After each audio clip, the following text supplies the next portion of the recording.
유럽연합에서 이제 가장 중요한 게 돈인데 경제 규모라든지 그 다음에 유럽연합의 재정 분담과 관련해서도 독일의 역할이 절대적입니다. 속된 말로 그런 말 있지 않습니까? 밥 사는 데서 권력이 나온다고. 1990년 이후에 2014년까지 동독 지역의 인프라 재건의 비용이 2조 유로 정도 된다고 해요. 한성대학교에서 독일과 유럽을 연구하고 있는 윤용선입니다. 자본주의 사회에서는 돈이 최고죠. 독일이 나라도 제일 크고요. 유럽연합이 지금 27개 회원국으로 구성이 되어 있는데 그 중에서 이제 가장 인구도 많고요. 그다음에 경제 규모도 제일 큰 나라가 바로 독일입니다. 몇 가지 통계 숫자를 좀 말씀을 드리면 지금 GDP 유럽연합 27개국 전체 GDP에서 독일이 차지하는 비중이 무려 24.1% 정도가 됩니다. 요게 이제 2024년 통계인데요. 24.1%면 거의 한 25%에 육박하는.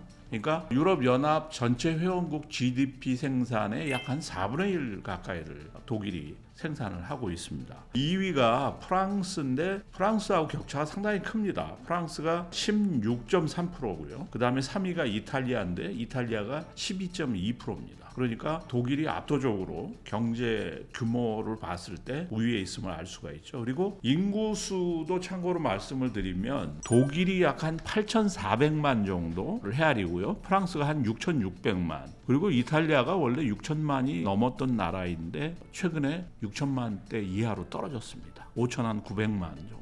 그리고 이제 경제 규모가 또 왜 중요하냐면 유럽연합의 그 재정원을 보면요. 27개 회원국이 내는 분담금 그리고 유럽연합 외부에서 생산된 물건이 이제 유럽연합으로 수출될 때 부과되는 관세 있죠. 관세 수입 그리고 27개 회원국이 국내에서 각 정부가 걷어들이는 부가가치세가 있지 않습니까? 그 부가가치세의 일부가 또 유럽연합의 그 재정원으로 쓰이고 있습니다. 그러니까 가장 큰 규모를 차지하는 게 재정에서 각 국가의 분담금인데 그 분담금은 도대체 그러면 어떻게 책정이 되느냐? 그 나라 경제 규모에 따라서 분담금이 책정이 됩니다. 그러니까 경제 규모가 큰 나라는 분담금을 많이 내고 규모가 작은 나라는 적게 낸다는 소리죠. 그러면 독일이 24.1%의 GDP를 생산한다 그러면 독일이 내는 분담금이 제일 크다는 소리죠. 그런 면에서 이제 독일의 영향력이 클 수밖에 없고요. 또 참고로 2023년 통계인데요. 유럽연합의 재정의 순기여도를 말씀을 드리면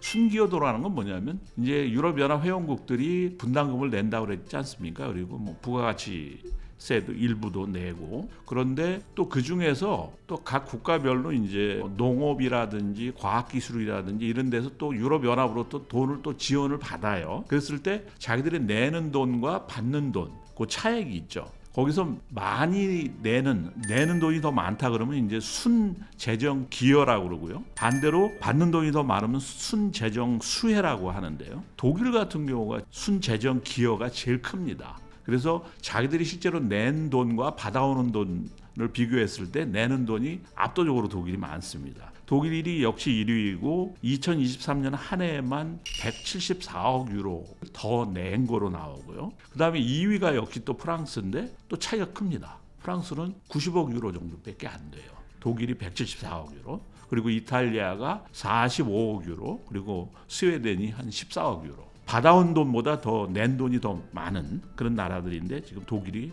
압도적으로 174억으로 제일 많이 냅니다. 그럼 반대로 받아오는 돈이 더 많은 나라들은 누구냐? 동유럽 국가들입니다. 폴란드가 82억 유로를 더 받아왔고 루마니아가 60억 유로 그리고 헝가리가 40억 유로 그리고 이제 동유럽이 아닌 그리스가 41억 유로. 그리스는 몇 년 전에 국가 재정 위기 때문에 이제 모라토리움을 선언한 적이 있었죠. 그래서 지금 많이 회복을 했습니다만 아직까지도 유럽 연합으로부터 많은 도움을 받고 있습니다. 그리고 이제 체코가 한 30유로 정도. 이제 이런 걸 보면은 유럽 연합에서 이제 가장 중요한 게 돈인데 경제 규모라든지 그 다음에 유럽 연합의 재정 분담과 관련해서도 독일의 역할이 절대적입니다. 속된 말로 그런 말 있지 않습니까? 밥 사는 데서 권력이 나온다고. 돈을 많이 내는 나라가 당연히 발언권이 쓸 수밖에 없죠. 2008년 미국에서 그 서브프라임 모기지 사태가 터졌을 때라든지 그 다음에 그리스 모라토리움 조금 아까 말씀드렸던 그때도 유럽 연합에서 아무래도 이제 돈줄이 독일이다 보니까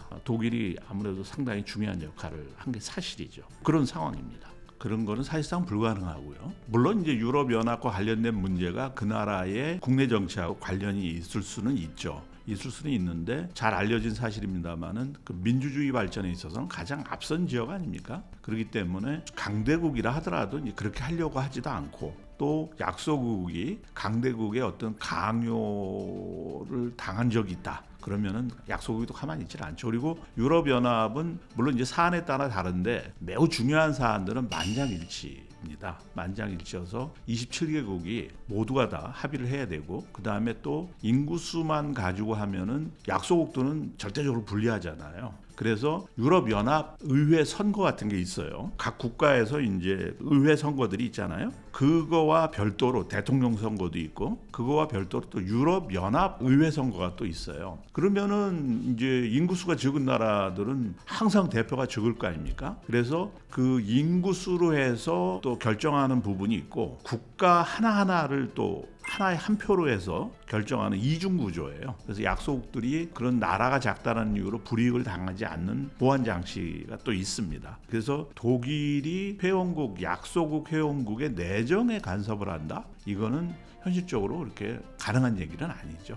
독일은 이제 또 독일이라는 나라의 과거사가 있잖아요. 1차 세계대전, 2차 세계대전 두 번의 전쟁에 독일이 유일한 책임이 있는 나라는 아니지만 거기에 아주 굉장히 중요한 책임이 있는 나라고 그래서 독일 스스로가 그런 것에 대해서 굉장히 자제를 하고요. 그 다음에 2차 세계대전 이후에 사실상 그 재무장이 법적으로 금지가 돼 있는 상태고 최근에 이제 좀 재밌는 현상이 나타나는 게 지금 독일군이 해외에 파병을 지금 가기 시작했어요. 우크라이나 전쟁하고 밀접하게 관련이 있습니다. 러시아가 우크라이나를 침공하니까 지금 러시아 주변 국가들이 굉장히 위기의식을 느끼고 지금 대거 나토에 가입했지 않습니까? 핀란드하고 그다음에 발트 3국, 리투아니아, 에스토니아, 라트비아 이 나라들이 지금 나토에 가입을 한 상태고 근데 이제 재밌는 게 발트 3국 중에 리투아니아가 있거든요. 근데 리투아니아가 스스로 요청을 해서 독일군이 지금 거기에 주둔을 하고 있어요. 지금 소규모로 일단 갔는데 더 병력을 늘려달라 그래가지고 서로 합의가 돼서 조만간 몇천 명으로 주둔 병력을 더 크게 늘리려고 지금 양국이 합의를 한 상태입니다.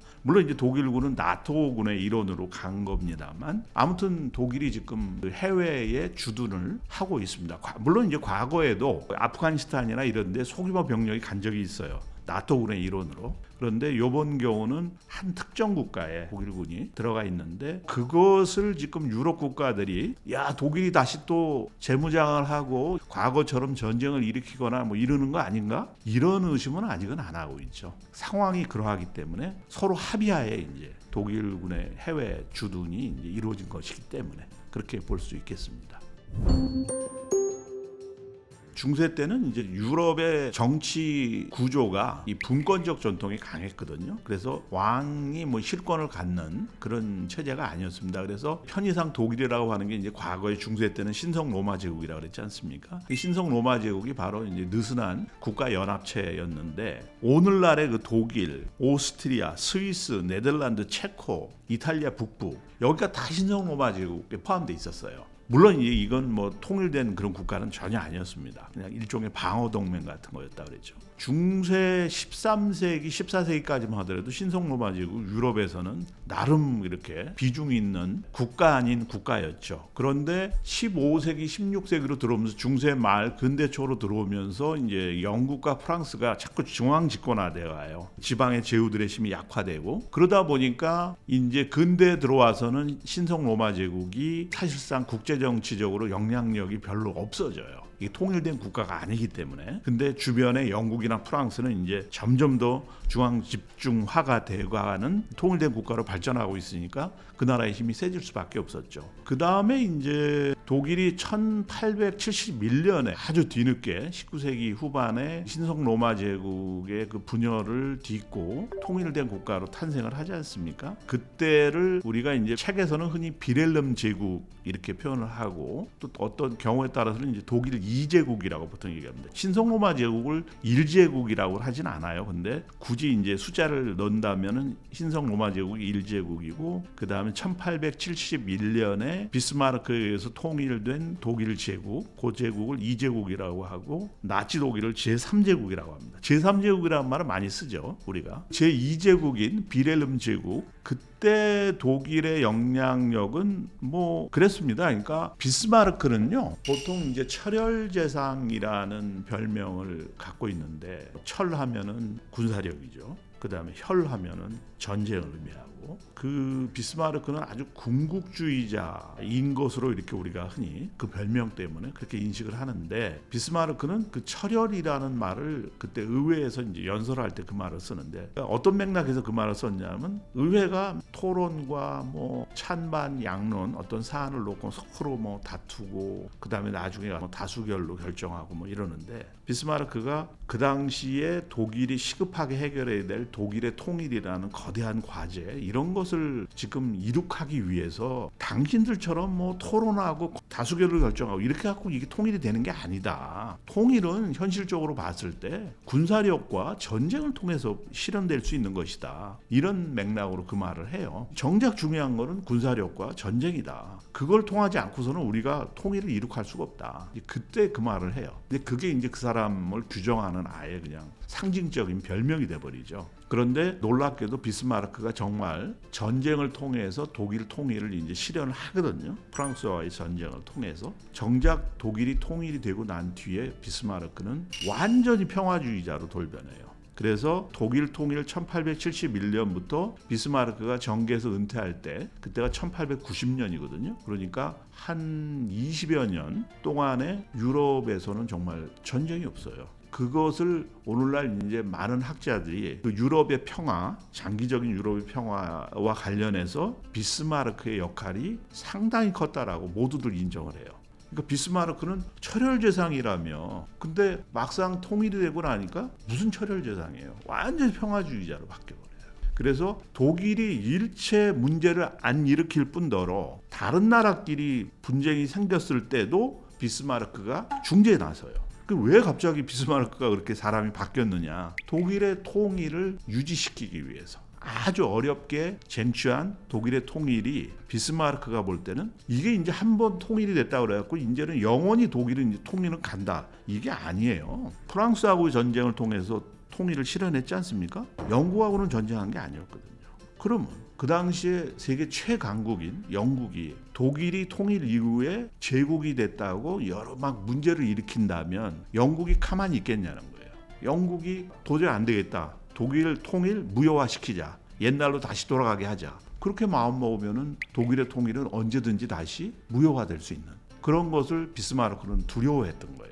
그래서 독일의 통일은 유럽의 평화를 해친다라는 그 아주 고정관념이 있었거든요. 영국, 프랑스, 러시아 3개국은 독일의 통일은 무조건 그래서 막아야 된다. 그런 입장이었는데 비스마르크는 그걸 의식하고 독일이 통일됐는데도 유럽의 평화는 문제없다. 통일 독일이 유럽의 평화를 유지시키는데 앞장서겠다. 이거를 몸으로 보여준 거예요. 그러다가 비스마르크가 이제 나이도 있고 해갖고 1890년에 이제 은퇴를 하죠. 그러고 나서 비렐름 2세 시대, 바로 유럽 열강들이 우려했었던 일이 드디어 벌어지기 시작합니다. 결국은 이제 1차 세계대전으로까지 발전을 하게 되죠.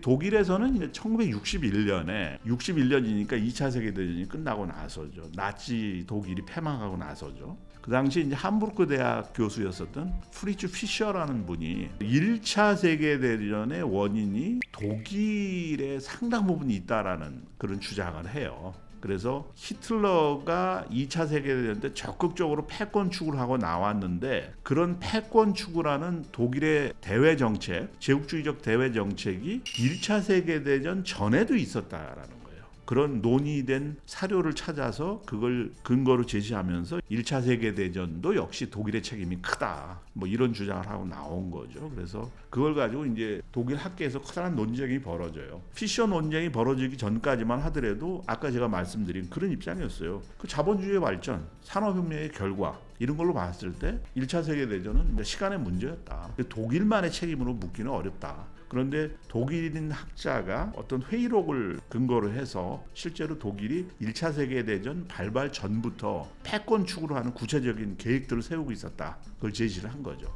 그래서 이제 피셔 논쟁이 벌어집니다. 그래서 결국은 1차 세계대전 책임과 관련해서 독일 책임론 대 공동 책임론, 유럽 전체가 다 책임이 있다라는 뭐 그걸 가지고 이제 논쟁이 벌어지게 되죠. 근데 아무튼 저는 개인적으로 구조적인 원인을 더 보는 입장입니다. 한 나라의 책임을 묻기보다는 구조적인 원인이 있었다고 보는 거죠. 구조적인 공동 책임론을 주장하는 게 왜 그랬냐면 전쟁 전에 이미 진영이 다 짜져요. 그래서 한쪽에서는 영국, 프랑스, 그 다음에 러시아, 전형적인 옛날에 통일되기 이전의 대독 동맹 국가들이죠. 그리고 한쪽에서는 독일, 오스트리아, 오스만 제국. 전쟁이 일어나고 나서 막 부랴부랴 진영이 짜져가지고 전쟁을 한 게 아니고 지금 어디에서 이제 누가 출발선에서 총을 쏴주기만을 기다리고 있다가 이제 그 유명한 사라예보 오스트리아 황태자 암살 사건이 터지면서 1차 세계대전이 폭발을 하게 되죠. 예견된 전쟁이었어요.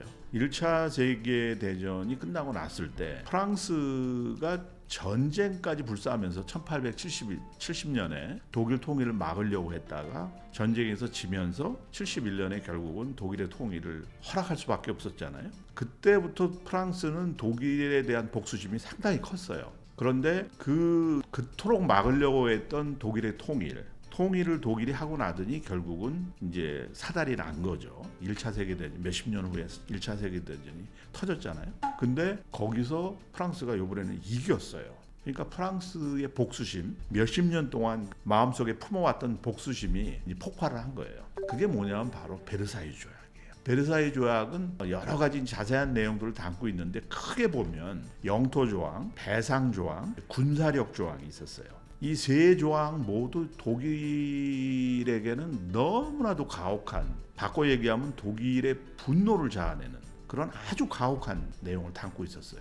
그래서 미국과 영국조차도 이것은 지나치게 가혹하다. 이거는 좀 수정을 해야 될 필요가 있다. 말일 정도였어요.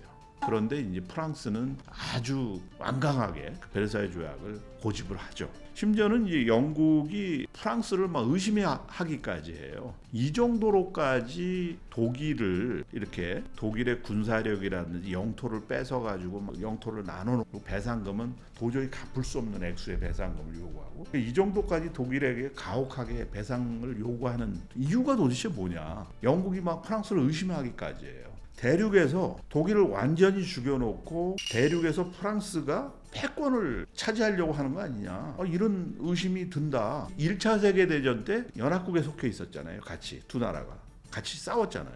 그런데 이제 와갖고는 베르사유 조약 내용을 보고 영국이 막 의심을 하는 상황까지 가요. 그런데도 불구하고 프랑스가 그걸 밀어붙이죠. 베르사유 조약으로 인해서 엄청난 배상금이 부과되고 뭐 독일 경제가 엉망이죠. 전쟁하면 모든 나라가 빚을 지잖아요. 전쟁하려면 돈 들어가고 채권 발행하고 국가 채무는 뭐 말도 못하죠. 그러니까 돈을 마구 찍어내요. 그러다 보니까 1923년 11월 달에 살인적인 인플레이션이 독일에서 벌어져요. 지폐가 거의 무용지물이에요. 빵 하나 그 한 조각 살려면은 지폐를 마차에다가 이만큼 싣고 가야 돼요. 그러니까 돈이 그렇게 무가치해지니까 그냥 돈을 뭐 연료로 쓰고 막 이래요. 난로, 겨울에 추우니까 난로에다가 연료로 쓰고 막 뭐 그래가지고 뭐 엉망이 돼버려요. 그게 23년 일이고, 그런데 어찌어찌 해서 25년을 넘어가면 경제가 조금씩 살아나요. 전쟁이 18년 말에 끝났다 그랬잖아요. 경제가 굉장히 안 좋다가 사람들이 끼니도 제대로 해결을 못했어요. 그래서 배급을 받아먹고 사는 시대였어요. 그러다가 이제 25년을 넘기면서 경제가 조금씩 나아지는데 결국은 29년에 미국에서 대공황이 터지잖아요. 미국에서 터진 대공황이 왜 독일에 뭔 영향을 미쳤느냐? 1차 세계대전 이후에 독일에서는 돈이 없어요. 뭐 있어봐야 또 프랑스가 다 가져가 버리고. 근데 독일도 19세기에 산업화를 한 나라 아니에요? 그러니까 기본적으로 인프라는 돼 있는데 문제는 돈이 없는 거예요. 미국이 엄청나게 돈이 많은 나라였거든요. 그 당시에 미국 자본이 독일에 엄청나게 투자가 돼요. 근데 미국에서 공항이 빵 터져버리니까 미국이 자본을 전부 다 회수를 해요. 공장이 다 문을 닫아버려요. 독일이 직격탄을 맞아요. 그러니까는 정말 이 바이마르 공화정이라는 게 가뜩이나 국민들로부터 따가운 시선을 받고 출범을 했는데 그냥 경제도 안 좋죠. 근데 경제도 조금 어떻게 살아나는 듯 했는데 또 미국발 경제 공황으로 인해가지고 경제가 또 주저앉고 바이마르 공화정이 19년에 출범했다고 그랬잖아요. 그러고 나서 히틀러와 나치가 집권한 게 33년이에요. 그러면 횟수로 따지면 14년 동안 지속이 됐거든요. 공화정이. 근데 정권이 무려 16번이 바뀌어요. 그러니까 엄청나게 정치적 혼란도 있었던 거죠. 어떤 해는 1년 동안 선거가 없었던 해도 있었어요. 근데 어떤 해는 1년에 선거가 2번, 3번 있는 게 있었어요. 그 다음에 그 당시 투표용지가 지금 남아있거든요. 정당이 28개씩 나와요. 많을 때는 28개. 보통 한 10몇 개씩 나와요.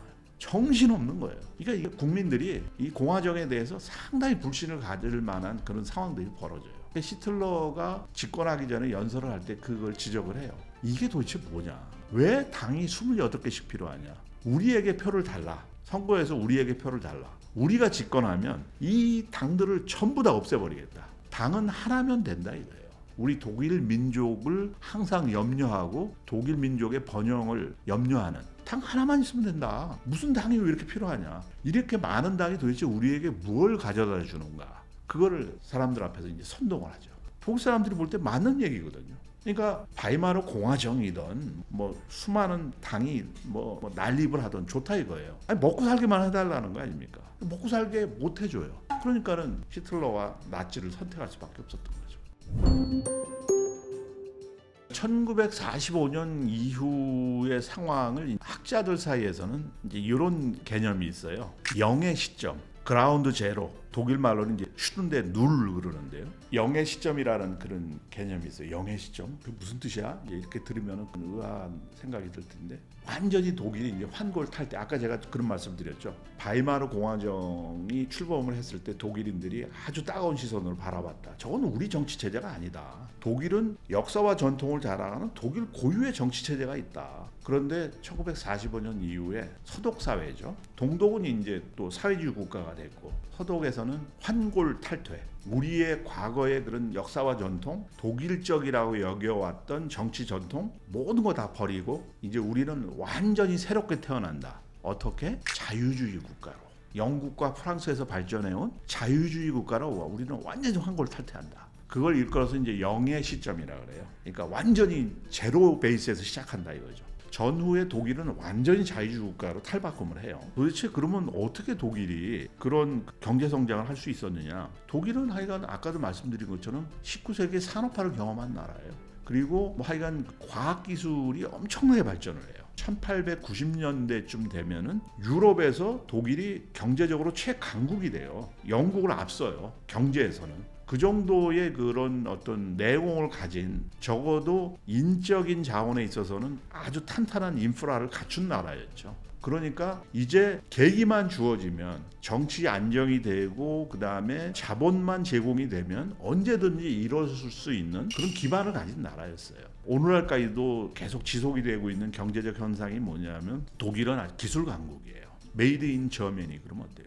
최고잖아요. 비싼 대신에 퀄리티는 아주 세계 최고. 이게 바로 이제 독일이 원래 19세기부터 이제 그런 걸 갖추고 왔던 거죠. 독일은 이제 라인강의 기적이라고 보통 얘기를 하죠. 45년 이후에 그런 내적인 그런 내공이 있었고요. 충분히 경제적으로 성장할 만한 그런 걸 갖추고 있었고 또 호재들이 작용을 하죠. 그 중에 하나가 뭐냐면 독일 말로는 코레아 붐이라고 그래요. 코레아 그러면 한국이라는 소리고요. 독일에서는 코레아와 관련된 두 개의 붐이 있는데 하나가 뭐냐면 코레아 붐, 또 하나는 차붐, 차범근씨. 뭐가 붐이 인다 그럴 때 그 붐이에요. 우리도 그 붐이라는 말을 쓰잖아요. 그리고 이제 코레아 붐 뭐냐면 한국 전쟁 특수. 50년에 한국 전쟁이 터지잖아요. 그러면서 서독 경제가 이제 드디어 바닥을 치고 올라서기 시작해요. 한국 전쟁하고 서독 경제하고 뭔 상관이 있느냐? 미국이 서독으로부터 철강 수입을 크게 늘려요. 그러니까 서독이 철강 생산이 크게 늘어나요. 전쟁을 하다 보니까 철강 수요가 굉장히 많이 늘어날 거 아니에요? 그걸 서독한테 상당 부분 많이 의존을 해요. 미국이. 그래가지고 그게 일종의 모멘텀이 된 거죠. 그래서 50년대를 지나면서 서독 경제가 완전히 바닥을 치고 올라서기 시작합니다. 그러다가 경제가 좋아지기 시작하니까 노동력이 부족해져요. 전쟁에서 상당히 많은 사람들이 죽어버렸잖아요. 그리고 50년대에 그 독일군 포로들은 이제 미국이나 뭐 연합국 측 포로들은 다 석방이 됐는데 소련은 2차 세계대전의 최대 피해자거든요. 그러니까 이제 소련은 소련대로 불만이 많았죠. 서독으로부터 배상도 못 받고, 그러니까 독일군 포로들을 붙잡아 놓고 노동을 시켜요. 몇 년 동안. 소련의 포로로 붙잡혀 있는 독일군들이 상당히 많았어요. 노동력이 부족해지니까 외국인 노동자들을 받아들이기 시작하죠. 우리나라에서도 1963년에 광부들이 가요. 독일에 광부들이 가고, 간호사는 민간단체, 뭐 카톨릭 단체 이런 데서 이미 그 전부터 가기 시작했는데, 간호사들은 67년인가요? 정부 간 협정에 의해서 간호사들도 또 서독으로 취업을 가게 되죠. 광부들은 63년도에 정부 간 협정으로 우리 광부 필요하니까 니네들 광부 좀 보내달라. 그래서 한국인 광부 간호사들이 60년대에 이제 서독으로 취업을 하게 되죠. 그리고 이제 박정희 대통령이 64년 12월에 그 당시 5.16 군사 이제 쿠데타를 통해서 정권을 잡잖아요. 그러면서 이제 국민들한테 한 약속이 뭐냐면, 내가 비록 불법적으로 정권은 잡았지만 경제 개발 한번 해보겠다. 그거 성공하면 속된 말로 퉁치자. 그걸 뭐 박정희 대통령이 직접 대놓고 얘기한 적은 없지만 사실상 그냥 암묵적으로 그렇게 알고 있었죠. 그 군부 세력은 뭐 집권하자마자 경제 개발에 막 그냥 막 온갖 심혈을 다 기울여요. 경제 개발하겠다고. 근데 돈이 있어야죠. 경제 개발하려면 일단 자본이 있어야 될 거 아니에요. 그리고 돈을 구하기 위해서 막 여기저기 뛰어다녀요. 미국을 갔는데 존 F 케네디가 당시 미국 대통령이었는데 박정희를 좋게 안 봐요. 왜? 쿠데타 했다고. 그래갖고 돈을 빌리러 온 걸 빤히 아는데 돈을 잘 안 줘요. 그러니까 결국은 서독까지 가요. 그게 64년 12월에 서독 방문 목적이었어요. 그러니까 서독을 가니까 그 에르하르트라는 사람이 그 당시 총리를 하고 있었는데, 그 에르하르트 입장에서는 좀 그런 거예요. 그러니까 같이 분단 국가하고 냉전이 시작됐잖아요. 그래서 공산주의는 이 빈곤을 먹고 산다라는 걸 잘 알고 있었죠. 그래서 우리가 같은 편으로서 공산 진영과 싸워서 이기기 위해서는 무조건 잘 살아야 된다. 너희들이 경제 성장을 하려고 하는 것은 정말 나도 지지를 보내고 도와주고 싶다. 그런데 니네 그 아시아에 있는 국가가 우리한테까지 돈을 빌려오면 어떡하냐. 거기서 니네가 좀 해결하면 안 되겠냐.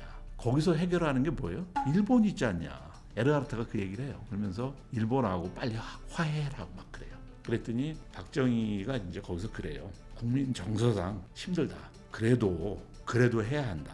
과거는 과거고 지금은 냉전이 시작됐지 않냐. 새로운 이 문제를 해결할 생각을 해야지. 우리 프랑스하고 우리 서독 관계 한번 봐라. 우리 철천지 원수였다. 전쟁을 몇 번씩 했다. 근데 지금 어떠냐. 우리 사이좋게 살지 않느냐. 왜? 새로운 적이 생겼으니까. 너희들도 새로운 적이 생겼으니까, 북한, 뭐 중국, 소련 새로운 적이 생겼으니까 빨리 일본하고 화해해라. 알겠다. 좋은 충고로 받아들이겠다. 거기에 대해서 확답을 안 하고 돈 좀 빌려주시오. 얘기를 해요. 그래서 이제 돈을 많이 차관을 얻죠. 서독으로부터. 서독은 그냥 요번에 먼 길 왔으니까 주긴 주는데 돈 문제는 거기서 좀 니네들 자체적으로 해결해라. 이제 그렇게 얘기를 해요. 그때가 64년 12월인데 결국 65년에 한일 협정이 체결이 되죠.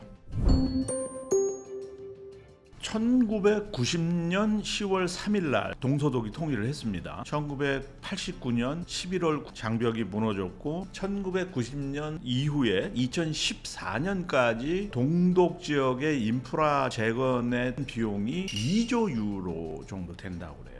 2조. 우리나라 돈으로 원화로 몇 천조가 됩니다. 동독은 사회주의 국가였기 때문에 너무나도 낡았고 만든 거라 하더라도 보수하지 않으면 쓸 수 없을 정도로 연대세 같은 걸 만들었어요. 과거에 없었던 세금이죠. 동독 재건을 위해서 막대한 돈이 들어가니까 그럼에도 불구하고 서독 기업들이 통일이 되고 나니까 동독 사람들이 서독 물건을 보고 서독 자동차, 뭐 서독 제품들을 보고 동독 물건들과 너무나도 차이가 나니까 자기네 나라에서 생산된 물건인데도 완전히 외면을 해버려요. 서독 물건만 사게 되는 거죠. 그러니까 동독에서 생산되는 소비재 이런 것들이 완전히 생산 중단이 돼버려요.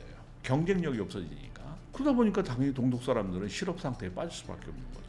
동독에 있는 기업들이 다 문을 닫았으니까. 그래서 이제 또 그 실업 상태에 있다 보면 독일은 이제 복지국가잖아요. 그럼 그 사람들 굶길 수는 없잖아요. 그러니까 또 그 실업 수당 또 복지 정책에 상당히 많은 돈이 또 들어가게 되고 뭐 인프라 재건, 복지 이쪽에 어마어마한 예산이 들어가게 됩니다. 그래가지고 그 후유증 때문에 1990년대 후반에서 2000년대 한 초반까지 독일 경제가 굉장히 안 좋았어요. 그 유럽의 병자다 뭐 이런 옛날부터 있었던 말인데 독일을 지칭하는 말은 아니었고 이제 특정 어떤 국가가 좀 경제가 안 좋다 그러면 이제 그런 표현을 썼어요. 또 한편으로 보면은 이제 독일 서독 기업들이죠. 내수 시장이 어마어마하게 커진 거예요. 그러니까 동독 인구가 1,600만 정도 됐거든요. 그러니까 1,600만이 새로 들어온 거예요.